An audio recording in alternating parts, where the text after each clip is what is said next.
Hello दोस्तों, तो कैसे हो आप सब। उम्मीद करता हूँ सब ठीक होंगे, अच्छे से होंगे।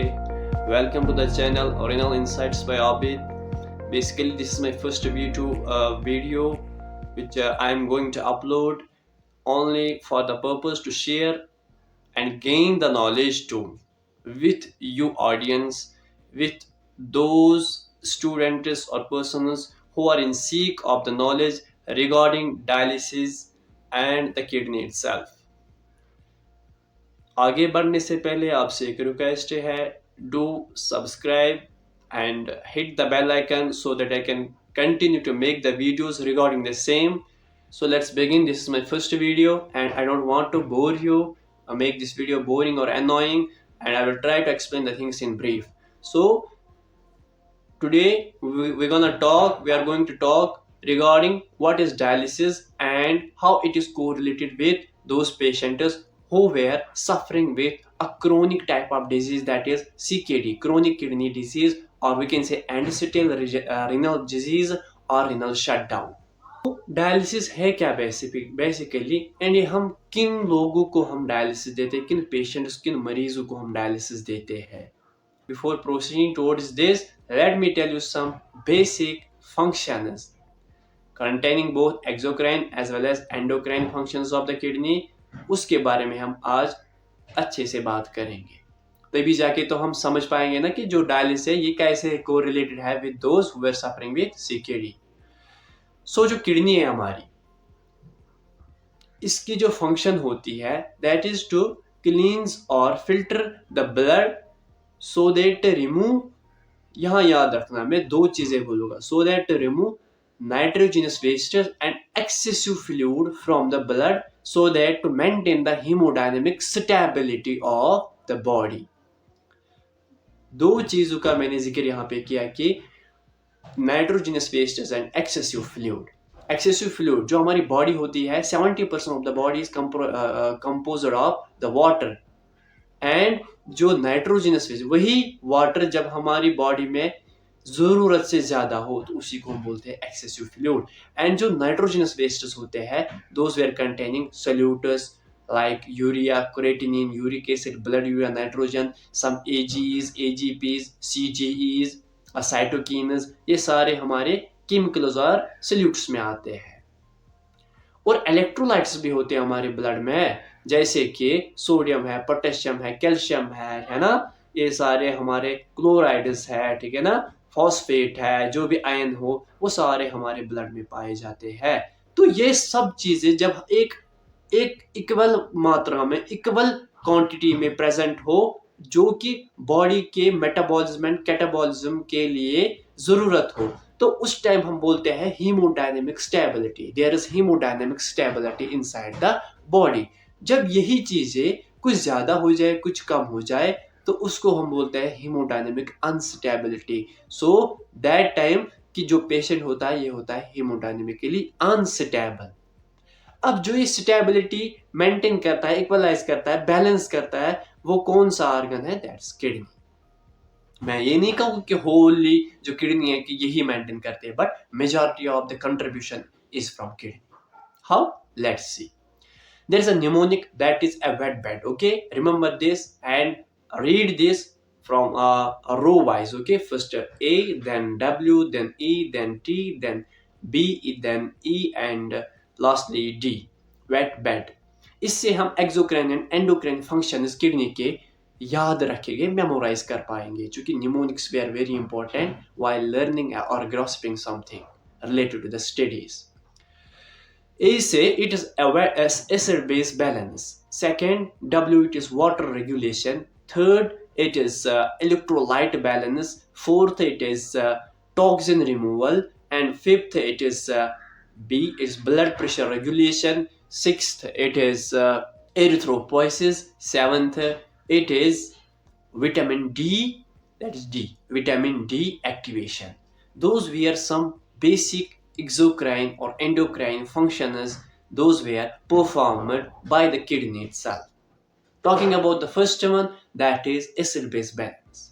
देखो बेटा, जो हमारी किडनी होती है ना, आपको पता है कि इसका काम होता है एसिडिक पीएच, एक पहले ये बात करेंगे जो हमारा ब्लड होता है इसमें इसका अपना ये सोल्यूशन है, इसका एक अपना पीएच भी होता है, ठीक है, पोटेंशियल ऑफ हाइड्रोजन सिंपल भाषा में। तो इसका पीएच होता है that ranges from 7.12 to 7.34, okay, जो इस स्केल के बीच में होता है, that is neutral, okay, that's neither acidic और बेसिक। अगर अब इससे कम आए, 7.1 से कम आए, 2 से कम आए, different book mention different ranges, so उससे नीचे आ जाए तो that is acidic, something when we call it is acidic. So when its value comes down to 7.2 और 7.1, अब अगर 7.3 और 4 से ज्यादा हो जाए किसी की value, that is basic, okay, that contains the basic nature, okay. ऐसे जो हमारा ब्लड होता है इसकी भी अपनी एसिडिटी और बेसिसिटी होती है। अब अगर फर्ज करो कि ब्लड में क्या होगा कि एसिडिटी हो गई, ठीक है ना, एसिडिक नेचर कैसे अब इंक्रीज हो जाएगा, ठीक है, कौन से ऐसे सोल्यूट्स है जो कंट्रीब्यूट करते हैं और फैक्टर्स है जो कंट्रीब्यूट करते हैं कि ब्लड में एसिडिटी और बेसिसिटी पाई जाए, ठीक है ना। आपको पता है कि जो हमारा ब्लड है ये सोल्यूशन है और इसमें बाइकार्बोनेट होते हैं ना, bicarbonate ion SU3 negative, that's bicarbonate ion, and rest others too. मैं मेनली बात करूंगा H पॉजिटिव एंड बाइकार्बोनेट के रिलेटेड। देखो जो बाइकार्बोनेट की लेवल होती है, रेंज होती है हमारे ब्लड में, that ranges from 20 to 26 millimoles पर लीटर, ठीक है।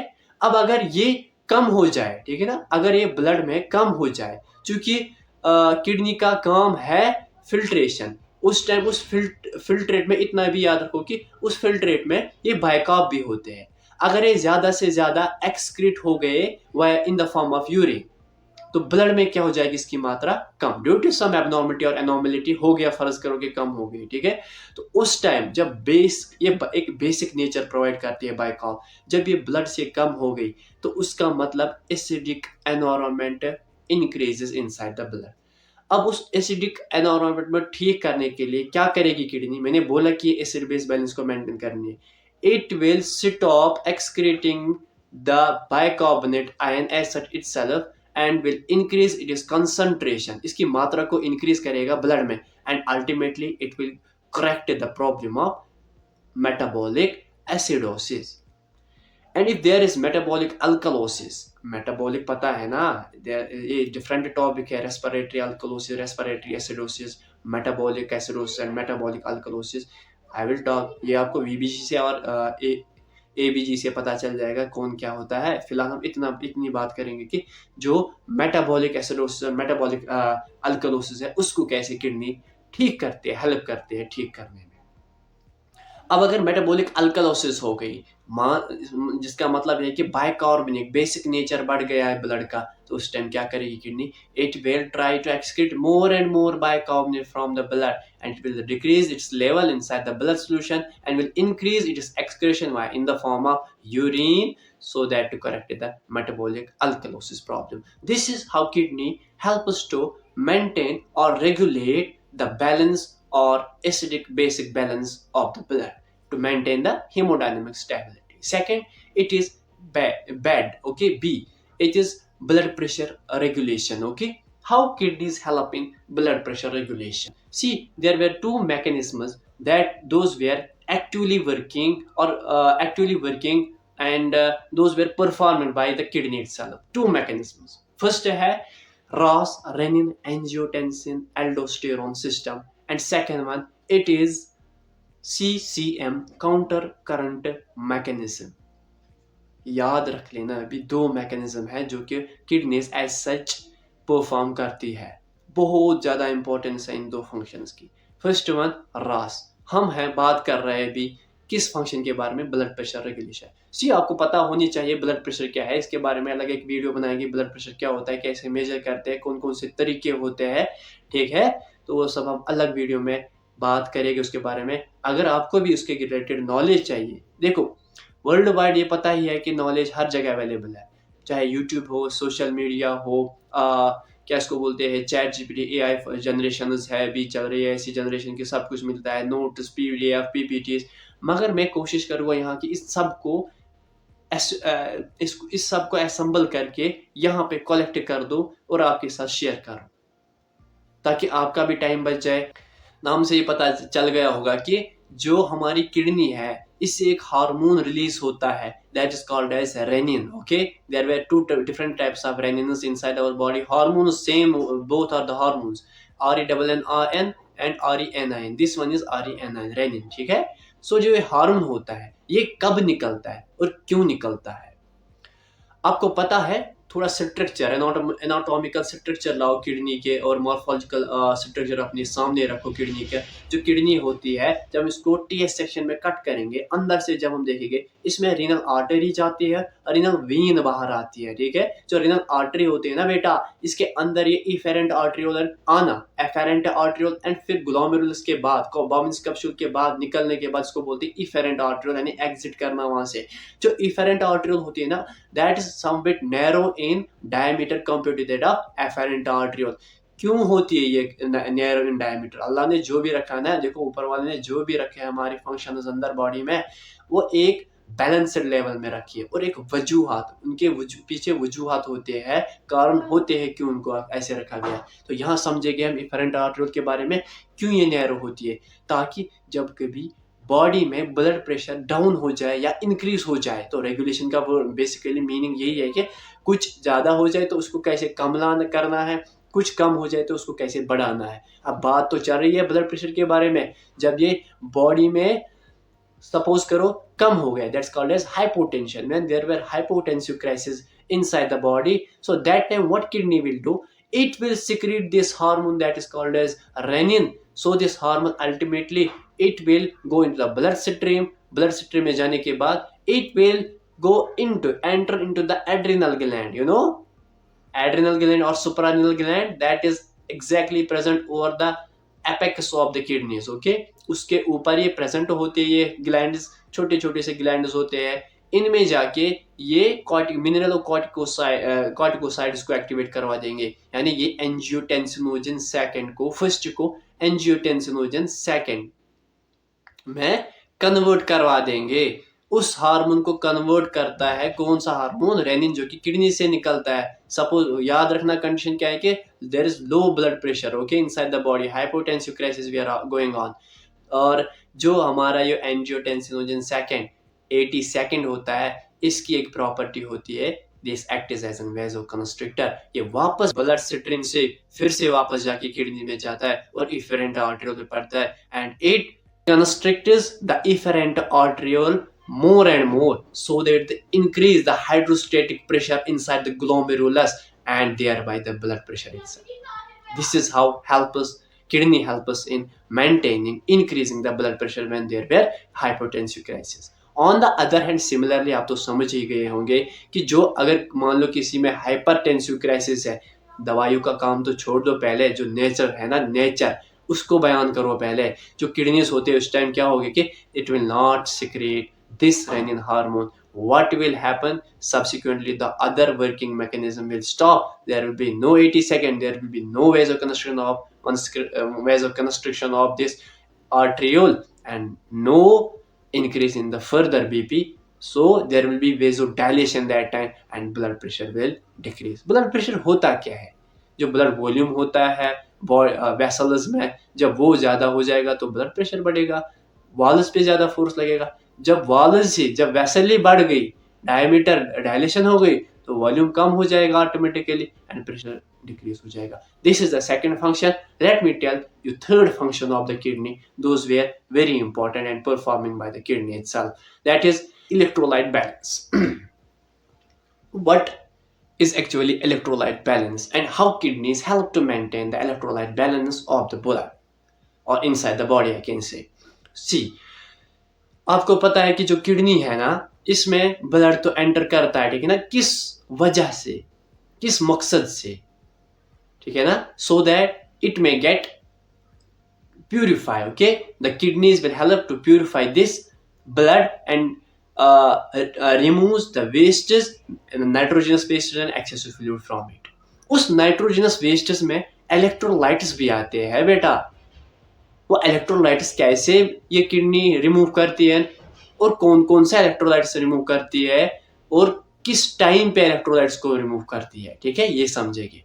हमारे ब्लड में इलेक्ट्रोलाइट्स भी होते हैं, sodium, potassium, calcium, magnesium, bicarbonate, phosphates, ठीक है ना, सब आयंस भी होते हैं। ये सब मिला के हमारा इलेक्ट्रोलाइट पोर्शन बनाते हैं ब्लड का। सो इनका भी लेवल में, बैलेंस में होना बहुत बहुत जरूरी है। Let's take an example. आपको पोटेशियम के बारे में तो पता ही होगा, अगर इसकी मात्रा ज्यादा हो गई ना ब्लड में, तो that condition is called as hyperkalaemia, and during the hyperkalaemia that is actually promoting the cardiac arrest और कार्डियक शॉक, ठीक है। इसको हम साइनस टैकिकार्डिया कहते हैं। जब हार्ट ये ऐसा काम करता है कि ये इलेक्ट्रोलाइट ज्यादा हो गए, तो ये कैल्शियम चैनल्स जो आयंस होते हैं ना ब्लड के हार्ट के मसल्स में, कार्डियक मसल्स में, उनको बंद करके उसमें उनकी कंसंट्रेशन को बढ़ा के हार्ट में हाइपरट्रॉफी, कार्डियक हाइपरट्रॉफी करवा के कार्डियक अरेस्ट करता है ये इलेक्ट्रोलाइट। सो इसका बैलेंस में ना होने की वजह से इतनी बड़ी कॉम्प्लिकेशन हो सकती है। तो सोचो जो बाकी इलेक्ट्रोलाइट्स भी है उनका भी बैलेंस में होना कितना जरूरी है। सो मैं कैसे किडनी हेल्प करती है इलेक्ट्रोलाइट बैलेंस में, that is actually defining by our second mechanism that is performing by the kidney, that is CCM, counter current mechanism। Counter current mechanism एक ऐसा वास्ट टॉपिक है ना बेटा, जिसको बयान करने में अलग से 20 मिनट 30 मिनट तो लग ही जाएंगे, बट यहाँ हम उतना डीप उसमें नहीं जाएंगे। आपको चाहिए उसके बारे में वो लेक्चर, तो मुझे कमेंट कीजिएगा, क्योंकि उसकी वो डायग्राम जो है ना वो बहुत इंपॉर्टेंट है। और वासारेक्टा एंड नेफ्रॉन को आपस में रिलेट करना और फंक्शन को डिस्क्राइब करना, एक्सप्लेन करना, तो टाइम बहुत ज़्यादा लगेगा। It will made this video more lengthy than. Let's skip, and मैं आपको क्रैक्स बोलूँगा टोटल उस मैकेनिज्म का, that is counter current mechanism। counter as the word itself says there is something going on in opposite directions to each other, ठीक है ना, इसको बोलते हैं हम काउंटर करना, ठीक है। तो और डायलाइजर जो है ना, उसमें जो dialysate and blood opposite direction में फ्लो करते हैं ना, that has been basically create that model on the base of this same counter word. So counter यहाँ पे भी हो जाता है ब्लड किडनी में, एंड डायलाइजर में भी काउंटर ही होना चाहिए, unless and until there are some other reasons for keeping the co-current direction when dialysis is going on। So यहाँ बात करेंगे हम काउंटर करंट मैकेनिज्म के बारे में। इसका यही काम होता है कि जो नेफ्रॉन होता है ना, जो किडनी में नेफ्रॉन्स होते हैं, कुछ पार्ट्स होते हैं सॉल्यूट परमिएबल एंड कुछ पार्ट्स होते हैं वाटर परमिएबल, जैसे डिसेंडिंग लिम्ब, एंड अपोजिट करते हैं ascending limb of the loop of Henley. And ऐसे ही जो हमारा बाउमिन्स कैप्सूल होता है, उसमें क्या होता है कि उसके नीचे पीसीटी होता है, प्रॉक्सिमल कन्वोल्यूटेड ट्यूब्यूल, और उसकी ऑस्मोलरिटी की तरफ देखेंगे, दैट इज रफली 280 to 300 मिली ऑस्मोस पर लीटर। तो उसके अनुसार से जो हाइड्रोजन आयन होता है, पोटेशियम आयन, सोडियम आयन होते हैं, उनको रिलीज करना उस पार्ट का काम होता है, और उनकी स्टेबिलिटी को मेंटेन करना उस पार्ट का काम होता है। और आगे बढ़ेंगे तो फिर आता है डीसीटी, डिस्टल कन्वोल्यूटेड ट्यूब्यूल, उसका भी काम होता है क्या, जो सोडियम एंड वाटर है ना, सोडियम आयन को basically with the help of ADT, anti diuretic hormone, जो that is coming from the anterior adenohypophysis और anterior pituitary gland of that is present inside our brain, वहां से वो hormone आके इस डीसीटी पे पड़ता है, डिस्टल कन्वोल्यूटेड ट्यूब्यूल पे पड़ता है, और वहां से क्या करवाता है, सोडियम रिटेंशन। अल्टीमेटली सोडियम हमेशा अपने साथ Na पॉजिटिव वाटर को भी साथ लेता है। अरे वाह, मैं तो अंदर गया, तुम भी आ जाओ, इस तरह से वाटर रिटेंशन हो जाता है। तो बेसिकली वाटर रिटेंशन का काम होता है डीसीटी का, and other electrolytes too when there is need. और जो लास्ट वाला पार्ट होता है, दैट इज कलेक्टिंग डक्ट, वहां से at the end part before going into the ducts, some other ducts that are proceeding or from this last part of the collecting duct, उनमें जाने से पहले जो ये फिल्ट्रेट होता है, इसमें यूरिक एसिड, यूरिया फिर से अगर जरूरत पड़े तो वो रिस्टोर हो जाते हैं, रिटर्न हो जाते हैं back to the interstitial space, and इस तरह से इस सारे नेफ्रॉन का काम होता है। अब बात अगर मैं करूँगा काउंटर करंट मैकेनिज्म, सपोज करो ब्लड में पोटेशियम ज्यादा है, नॉर्मल रेंज 3.5 to 5.2 और 5.3, उससे मिलीक्वेंट्स पर लीटर, उससे ज्यादा हो गया पोटेशियम, तो फिर क्या हो जाएगा कि जो किडनी होगी, that time what it will do, it will allow the potassium to excrete more and more in the form of urine, so that it decrease its concentration inside the blood। ये होता है काम kidney का। और हम समझते हैं बस किडनी ऑर्गन है, हाँ ये ब्लड को, इसमें ब्लड जाता है, पाछे से प्योरीफाई करसा, उसके बाद प्योरीफिकेशन हो जाती है। ये प्योरीफिकेशन होती कैसे है, इसके पीछे भी बहुत सारे मैकेनिज्म होते हैं। स्टूडेंट्स उनको पढ़ना होता है, उनको समझना होता है, तब जाके हमें सारा समझ आता है और सारा ग्रास्प कर पाते हैं। So this was actually regarding this counter current mechanism in crisp and brief. और आगे बढ़ेंगे ऐसे ही, पोटेशियम है, फॉस्फेट है, बाइकॉप है, इनकी कंसंट्रेशन ज्यादा हो गई ब्लड में, तो उस टाइम क्या करेगी kidney, it will allow the more and more concentrates, more and more these solutes and electrolytes to remove, to get extracted from the body itself, and allows them to go outside the body in the form of urine. And जब जरूरत पड़ेगी, जब कब होंगे, जब body में इनकी मात्रा कम होगी, उस टाइम क्या करी, the kidney will help due to retention properties in the descending and ascending lobe, it will, and DCT, it will help to reabsorb these electrolytes back into the bloodstream, and ultimately will maintain the hemodynamic stability. So the next function is toxin removal. Kidneys also help in removing the toxins also that are being continuously produced at the end of any physiological or biological reaction. तो उन drugs का भी, उन toxins का भी remove होना बहुत ज़रूरी होता है बॉडी में। जैसे कि कोई ड्रग इंसान लेता है, फॉर एग्जांपल उस ड्रग का 70% एक्टिव साइट पे पहुंच गया और जो 30% रिमेनिंग होता है, that is called its active metabolite और टॉक्सिन, उसका भी रिमूव होना बॉडी में बहुत ज़रूरी होता है, जहाँ किडनी हेल्प करती है उसको रिमूव करने में। कोई अल्कोहलिक होता है, वो अल्कोहल कंज्यूम करता है, उसके बाद उसकी मेटाबॉलिज्म उसका हो जाता है इनसाइड द लिवर, उसके बाद भी उसके एंड प्रोडक्ट्स जो निकलते हैं that are very hazardous and harmful for the body, and वहाँ पे भी किडनी हेल्प करती है उनको रिमूव करने में। ड्रग एडिक्टेड जो होते हैं ना, उसमें भी जो ड्रग्स होते हैं वो बहुत ज़्यादा हार्मफुल स्टीरॉइड्स होते हैं या कुछ और केमिकल कंपोजिशन के बने हुए होते हैं, उनका भी एक्टिव मेटाबोलाइट बॉडी में एक्यूमुलेट हो जाता है, और at the end inside the blood stream वो किडनीज में पहुंच के वहाँ किडनी हेल्प करते हैं। बट टू सम एक्सटेंट, जब इनकी मात्रा क्वांटिटी ज़्यादा हो जाए बॉडी में, wire kidneys undergo hypertrophy and loses their proper filtration and excretion property, and those drugs may induce the injury inside the kidney tissues, जिसकी वजह से फिर इंसान की किडनीज पे नुकसान बहुत ज़्यादा पहुंचता है। तो try to avoid these drugs, those were not necessary in your daily routine life। और इसी तरह आगे हम बढ़ेंगे, तो ये हो गया टॉक्सिन रिमूवल, ठीक है। और भी है टॉक्सिन जो बॉडी में कंटिन्यूअसली जनरेट होते रहते हैं, जैसे साइटोकिन्स, इंटरल्यूकिन्स, एजीज, एडीपीज, मैंने इससे भी पहले ये बोला है तो अभी भी बोल रहा हूँ, इनका भी रिमूव होना ज़रूरी है और किडनी यहाँ पे भी हेल्प करती है। और एक function that is vitamin D activation, जो हमारी बॉडी में विटामिन डी होता है that is present in inactivated form, that is 125 dihydroxycholecalciferol, and जब ये किडनीज में पहुंचता है, वहाँ एक फैक्टर किडनी ऐड करता है इस कंपाउंड को, केमिकल कंपोजिशन को, दैट इज 1।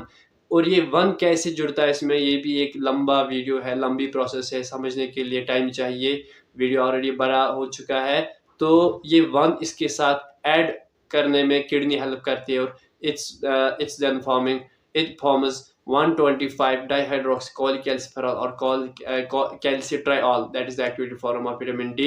एंड फिर इसका काम क्या होता है कि कैल्शियम एब्जॉर्प्शन में मदद करता है, जैसे कि जो हमारे स्मॉल इंटेस्टाइन्स होते हैं उसमें जो फूड होता है, जब वो पहुंचता है वहाँ पे, उसमें जो भी इंग्रेडिएंट्स है इंक्लूडिंग कैल्शियम आल्सो, तो उस कैल्शियम को हेल्प करते फिर वो activated form of vitamin D absorb करने में, एंड बोन्स में भी, और फिर बोन्स की कैल्सिफिकेशन में भी हेल्प करता है वो विटामिन डी, फिर in activated form of vitamin D. और ऐसे और भी फिजियोलॉजिकल और बायोलॉजिकल प्रोसेस है जिनमें वो कैल्शियम ज़रूरत पड़ता है, जैसे कि एनर्जी फॉर्मेशन, जैसे कि कैस्केड पाथवे में फैक्टर 4 कैल्शियम डिपेंडेंट होता है, ऐसे ही रिप्रोडक्शन में भी आल्सो कैल्शियम डाइपॉस्टोआइन होता है, जो एनर्जी होती है वहाँ पे जनरेट करने के लिए उस ATPs को जनरेट करने के लिए कैल्शियम की ज़रूरत पड़ती है। ऐसे ही वेस्कुलर कैल्सिफिकेशन जहाँ पे भी ज़रूरत होती है वहाँ में भी कैल्शियम की ज़रूरत पड़ती है, एंड अदर प्रोसेसेस टू। सो ये था विटामिन डी के बारे में।